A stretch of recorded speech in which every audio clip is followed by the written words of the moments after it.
Pagi kedua yang dingin. Arjuna terbangun dengan tubuh kaku dan keringat dingin.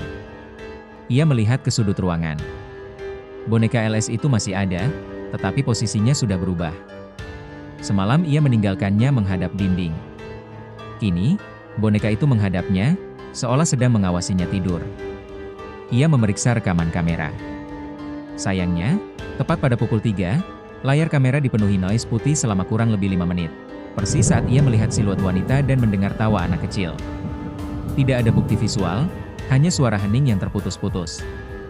Arjuna teringat inisial di boneka, LS.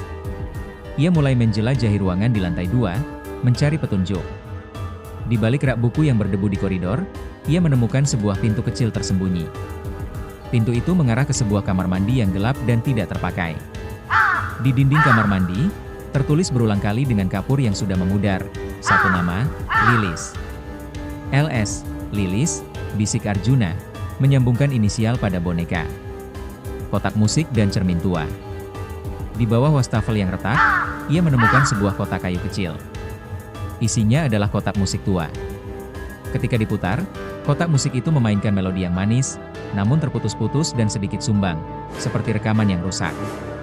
Saat melodi itu berputar, Arjuna melihat pantulan dirinya di cermin kamar mandi yang berlumut. Namun, di pantulan cermin itu, Arjuna melihat bukan hanya dirinya.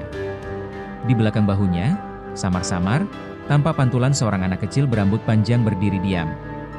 Arjuna refleks menoleh ke belakang. Tidak ada siapa-siapa. Ia kembali menatap cermin. Anak kecil itu masih di sana. Wajahnya pucat, matanya tampak sedih. Anak itu mengangkat jari telunjuknya yang kurus dan menunjuk ke sudut kamar mandi.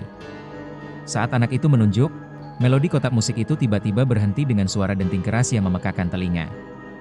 Pesan di lantai. Arjuna menutup kotak musik, jantungnya berdebar kencang. Ia mengabaikan pantulan di cermin dan bergegas ke sudut yang ditunjuk. Di sana, di antara ubin yang pecah, ia menemukan selembar kertas kumal terlipat rapi. Kertas itu berisi gambar sederhana, seperti gambar anak-anak.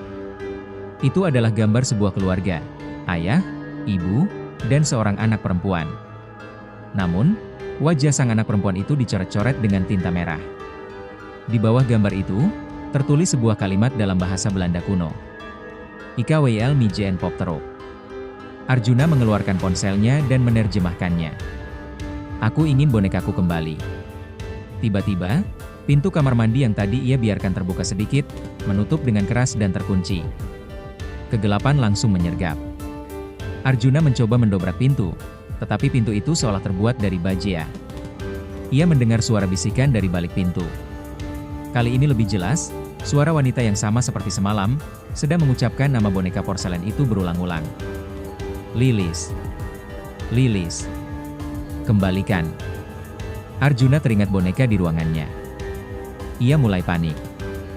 Ia tidak membawa boneka itu bersamanya ke kamar mandi. Boneka itu berada di lantai 2, di ruangan tempat ia menginap. Malam kedua akan segera tiba, dan Nyonya Rumah Sunyi tampaknya sudah mulai menuntut apa yang menjadi miliknya.